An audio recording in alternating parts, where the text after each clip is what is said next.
Welcome back once again, adventurers, to Let's Play Steins Gate. In the last episode, we had a rather intriguing conversation about the nature and concept of time with Faris at May Queen, but since it's getting late, Rintaro has decided to leave the two of them and return to the Future Gadget Lab. When I arrive, I find Kurisu sitting on the bench in front of the Brawn Tube workshop, talking on her phone. It's probably a private conversation. We should keep moving and head inside. 日本に呼びつけておいて、今さらそんな。そう。結局、会うつもりなんかなかったんでしょ。Apparently, she is rather emotionally distraught at the moment.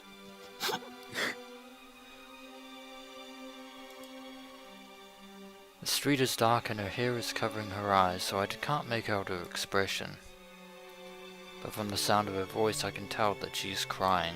一体何がしたかったのよ。それすら教えてくれな。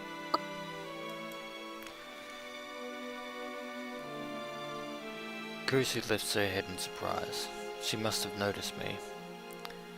We should get moving. She falls into an awkward silence, then turns and walks away. It looked like she was crying. I wonder if she got into a fight. Who could have made her cry like that? Must have been a very personal conversation for her. Her boyfriend? Doubt it. I think Rintaro is, his imagination is running rampant again. If it wasn't her boyfriend, then who was it? A sibling? Or maybe her father, who she hasn't seen in 7 years. Recall Kurisu being jealous of Rukiko and his father back at Yanabayashi Shrine. And with that in mind, I would say it's a safe bet to assume that that is the most logical conclusion that we can come to.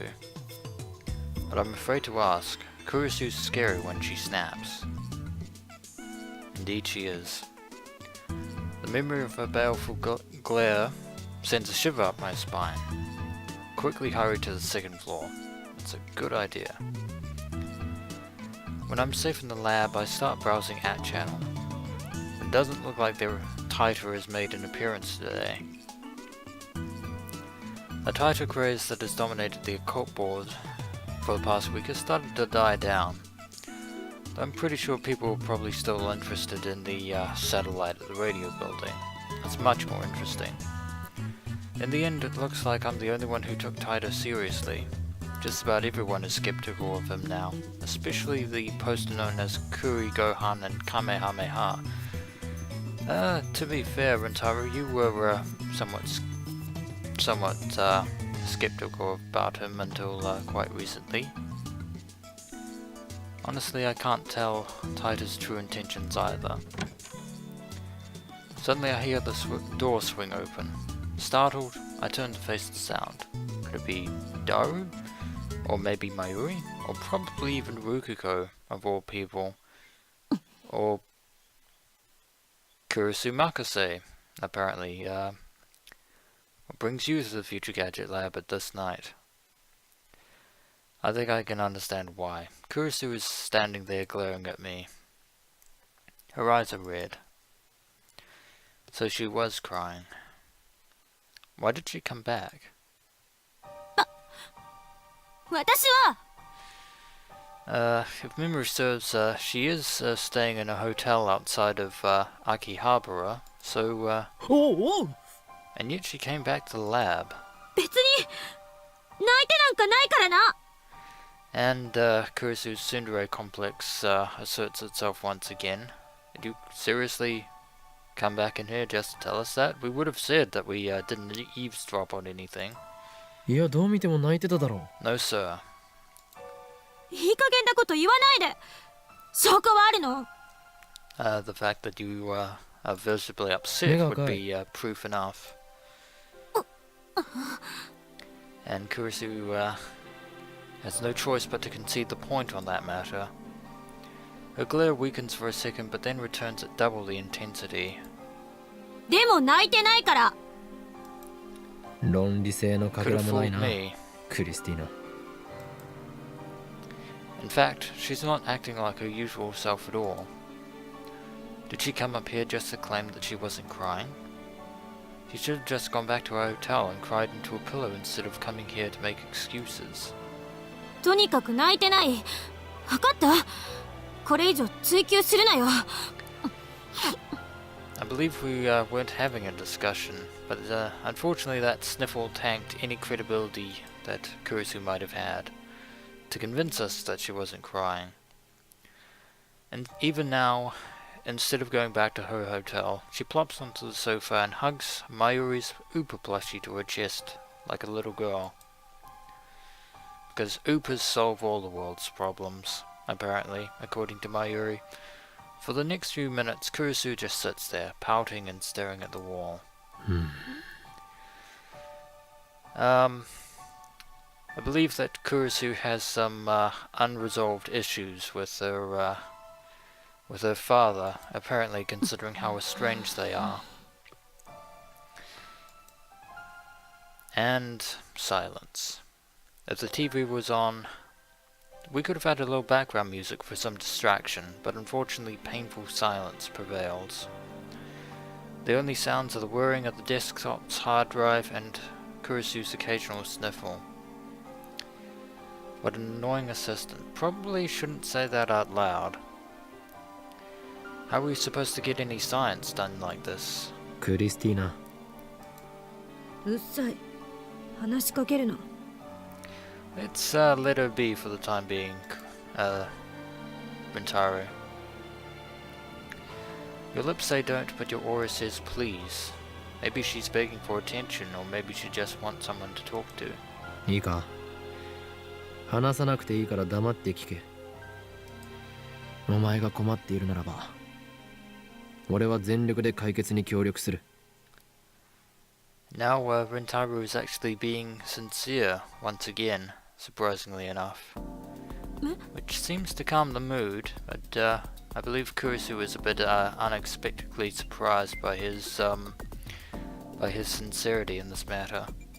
Kurisu looks at me blankly. 俺だけじゃなく、マユリもダルもおそらくそう言うだろう。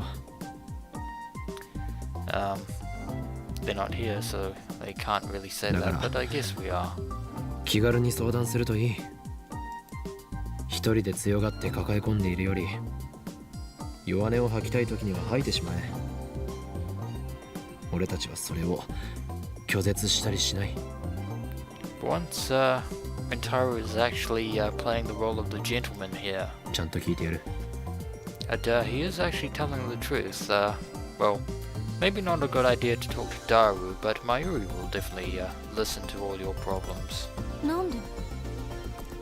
お前はすでに我がラボの大切な仲間だからだ。And Rintaro was being uncharacteristically kind towards Kurisu. For once. Well, you are Ladmem 004.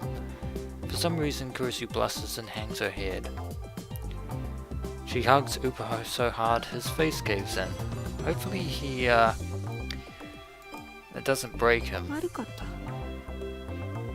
ちょっと気が立ってて。It's understandable given what's just happened. 別に今話さなくてもいい。話したくなったらいつでも言え。俺が聞いてやる。And we appear to have struck a bit of a bond with Kurisu. She nods softly. Looks like my sincerity has reached her.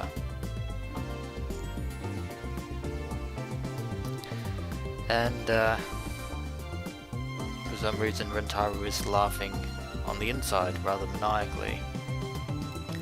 Just as planned. Show a friendless, experiment-loving girl just a little kindness and she'll easily grant you her favor. How do I know that? Because I too have few friends. Mwahahaha.